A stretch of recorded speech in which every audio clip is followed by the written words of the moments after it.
brought up the four factors after the game the other day. How important is it for you guys to force turnovers, and what's changed recently to have a little bit of an uptick there? I think some of the schemes that we're doing defensively, just look more active hands. We're in our shifts a little bit more, and I think we're looking to be more aggressive, kind of like on double teams. And I thought it's been good for us. And how important do you see that, especially considering how rarely you force turnovers early on to kind of start getting that and getting more transition opportunities? Yeah, I think that, and then I think having Rob back has really helped, with the rim protection. Playing big a little bit, which has allowed us to be a little bit more aggressive. And guys are a little bit more hesitant when they get into the paint. One of your messages to the team has been, if you look for an excuse to have a letdown, you'll find one. How much of tonight's challenge is about maintaining focus and playing with energy and avoiding a post-Christmas letdown?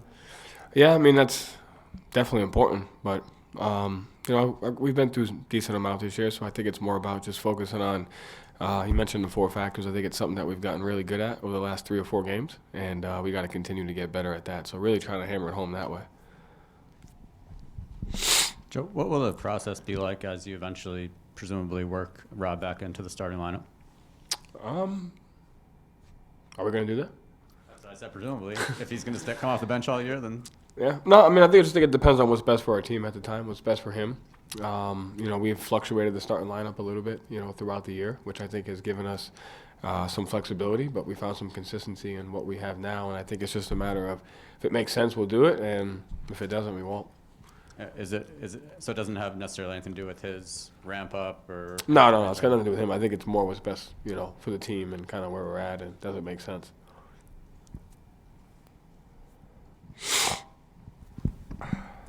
Joe, I think in training camp you said, this team kind of has a formula. There wasn't a lot you wanted to change this year. This far into the year, are there ways you've kind of made your imprint as coach and, developed a style that you think has kind of been your impact compared to last year?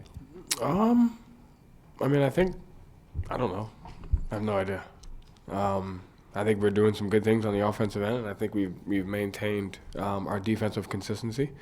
But I don't think it's anything different than what coaches are doing to begin with. I think our spacing has gotten really good. I think the guys are doing a good job reading the defense. But I don't know if it's something that, I wanted to make mine, so to speak, as much as it was like, how can this team be great, and what do we have to do, for them to kind of lock into that? And I think they've done that. And are there any influences that kind of you drew on when you got into this position to, kind of develop your own style, for lack of a better term? Yeah, I mean, just natural. You study people. You study teams, why they're great. We've talked about soccer. I think soccer is a huge thing for me that I, learned to become a better coach, just because I think it's the free flow and identity that I like to have on kind of both sides of the ball. So definitely just studying soccer, and I think just studying like all the coaches in the league. Like there's a ton of good coaches. I think every coach in the league is good. So just trying to take what makes sense from each, and then kind of how does it fit into who you are as a coach and a person. Coach, hi. Just to follow up on the earlier question about the letdown. Houston lost 5 straight. They won last night, obviously back-to-back. But they're dangerous, yes? I mean, can you talk a little bit about what your perception is of them? I mean, every team in the NBA is dangerous, I think, So it just goes to kind of where are we at as a team? What have we learned from the success that we've had? And then what have we learned from the bumps in the road that we have, and how do we apply that to each and every game, So I think there's that mindset approach to it where it's not necessarily about who we're playing tonight. It's more about, like, what have we taken from, the first, how many ever games we played, how do we apply it? Just an opportunity for us to kind of, work through that. But they're a very, very talented team. Porter, Junior, and Green are very, very good. Şengün is good. Their bench is active, and, they're young, and we cannot be surprised by how talented they are, Thank you. Do you know anything about Payton and Robert? Payton's out tonight, and Rob is questionable. Yep. Thank you.